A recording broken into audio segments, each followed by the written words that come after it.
These young guys are the next wave of the LA Kings. You know, we don't want to rush it, but they're really showing us that they want to learn, they want to be part of the LA Kings organization, they want to be a big part of it.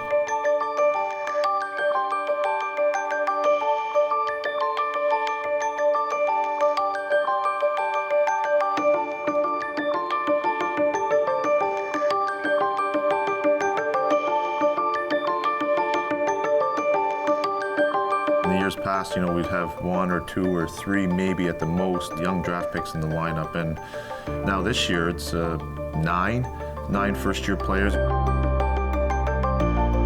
The team in Ontario, it's like a college team. They're so young. It's incredible to have that many young players all in the same spot. Now you can coach them, you can develop them in the way that you want to do it.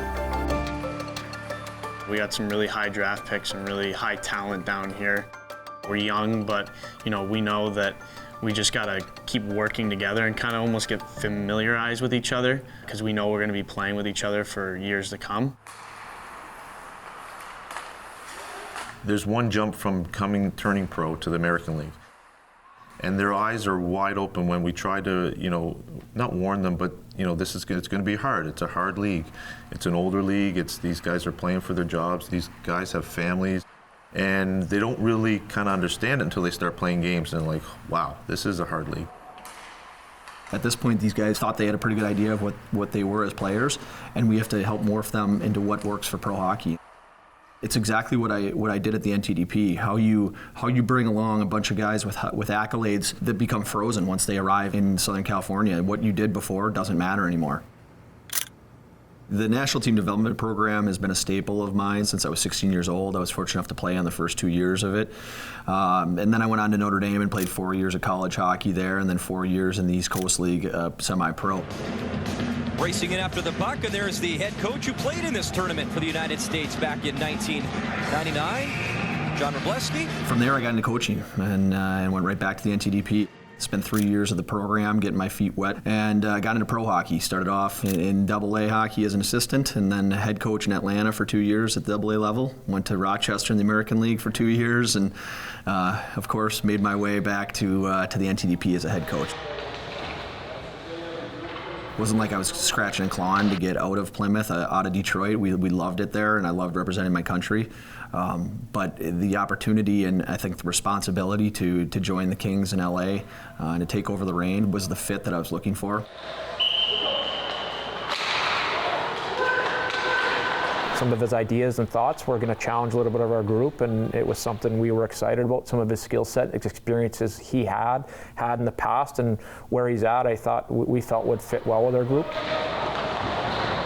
Obviously, it's hard for coaches to step in like that and you know, really take over a room, and I think he has. He's got high energy always, every day. He wants us to play with some skill, but also with some determination and some grit. From 5 years ago, the players coming in through the Reign dressing room doors are inherently different. They've grown up different. They've had different backgrounds. They've had different ways of teaching. And I think for us to ignore that is a little bit crazy. We need to understand who's coming through our door, where we need to get them, and what kind of voice and approach needs to happen to do that. I think he thinks a lot of good, positive things about the team, and he really wants success for the team, and he's very honest too.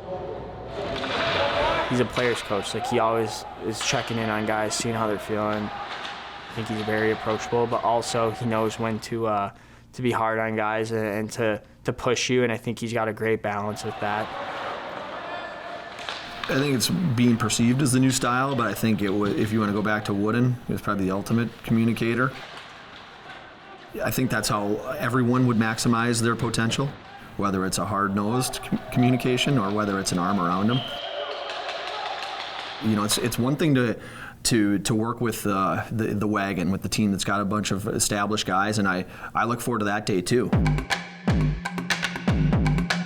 I do look forward to the day where, you know, we have these guys for a short time and they're all wearing the Reign uniform before they make the big jump, but that's a championship team at that point, and right now we're growing to be a team that is just competitive on a nightly basis. Byfield tries to work it free. Here's Byfield, a shot, he scores! Quinton Byfield. It's goals in 5 straight. They've had their experiences in different environments, but now they're in our environment. There's a lot to lay down on these kids, and obviously they need to still, we're talking a lot of 18 to 20. I mean, there's a lot of maturing to go. As much as we'd want to say, hey, we want to turn up the oven and expedite this as quick as possible. Also need to be patient. When you turn up the oven, you typically tend to burn things.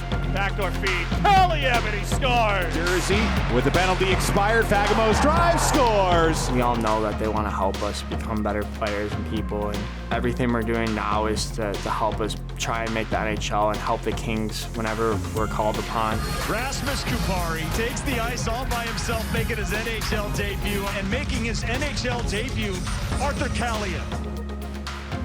What gets me going as a coach is when that light bulb turns on for a player. And it's for each guy, it's going to be a little bit different. It's your team in the offensive zone that can't carry play at all, and next thing you know, we're implementing everything that we've been working on in practice for 2 months. It's filling lanes on the line rush. Guys start to run the drills like we do in practice. They're running them in the games. You just keep pushing until you get those light bulbs to turn on. Over the blue line, Anderson through the legs on the backhand. Front of the net, backdoor, they score!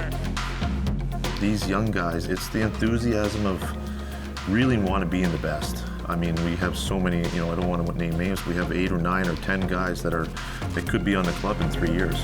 Now you got Kupari breaks in on the right wing and shoots and scores.